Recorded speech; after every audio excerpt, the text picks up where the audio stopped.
পদে পদে হয়রানি আর লাগেজ চুরির দিন শেষ।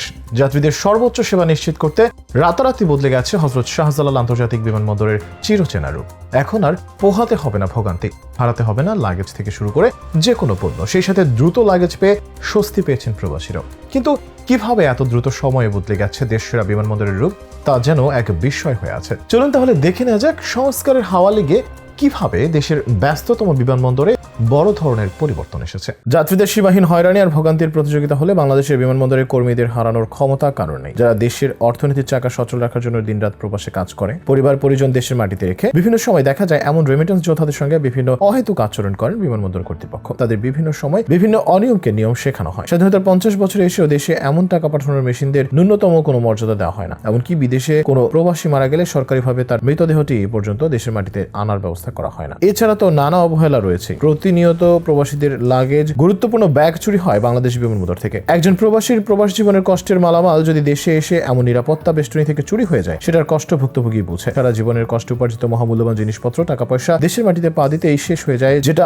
ভাবতেও গায়ে শিহরণ জেগে ওঠে। অবশেষে দীর্ঘদিন ধরে চলা এই অনিয়ম বন্ধ হয়েছে। উন্নত যাত্রী সেবা নিশ্চিত করতে ঢেলে সাজানো হয়েছে শাহজালাল বিমানবন্দরকে। বিমানবন্দর জানায়, গ্রাউন্ড হ্যান্ডেলিং প্রতিষ্ঠান বিমানকে দ্রুততম সময়ের মধ্যে লাগেজ দেওয়ার জন্য সহযোগিতা ও সার্বক্ষণিক সমন্বয় করে কাজ করছে বিমানবন্দরের এভিয়েশন সিকিউরিটির সদস্যরা। এছাড়া দীর্ঘদিন ধরে যাত্রীদের জন্য 1 ঘন্টা ফ্রি ওয়াইফাই সেবা বা ফ্রি ফোন কলিং সেবা রাখা হয়েছে। বিমানবন্দর পৌঁছে স্বজনদের সঙ্গে যোগাযোগের ঝুঁকি কমাতে চালু হয়েছে 10টি টেলিফোন বুথ। এতে যে কোনো প্রবাসী দেশে নেমেই বিনামূল্যে তার পরিবারকে যেন ফোন দিতে পারেন। এদিকে দ্রুত লাগেজ ছাড় পেয়ে স্বস্তি জানাচ্ছেন প্রবাসীরা। গত 20 আগস্ট শাহজালাল থেকে ঢাকায় আগত এক প্রবাসী জানান, গত 20 আগস্ট ঢাকায় অবতরণ করেছেন। রাতে অবতরণ করলে সবসময় চাপ বেশি থাকে, লাগেজ পেতে দেরি হয়। এই প্রথম ইমিগ্রেশন শেষ করে 5 থেকে 6 মিনিটের মধ্যেই লাগেজ পেয়ে গেছেন। এদিকে বিমানবন্দরের যাত্রী লাঞ্ছনা, লাগেজ কেটে চুরি, ইমিগ্রেশন, পুলিশ, কাস্টম সহ পদে পদে হয়রানির বন্ধেও লক্ষণীয় উদ্যোগ নেওয়া হয়েছে। শাহজালাল বিমানবন্দরের নির্বাহী পরিচালক গ্রুপ ক্যাপ্টেন জানান, বাংলাদেশ বেসামরিক বিমান চলাচল কর্তৃপক্ষ chairman air vice marshal Mohammad Manzur Kabir ভুইয়ার নেতৃত্বে তারা বিমানবন্দরের সার্ভিস উন্নত করার চেষ্টা করছে। এরই অংশ হিসেবে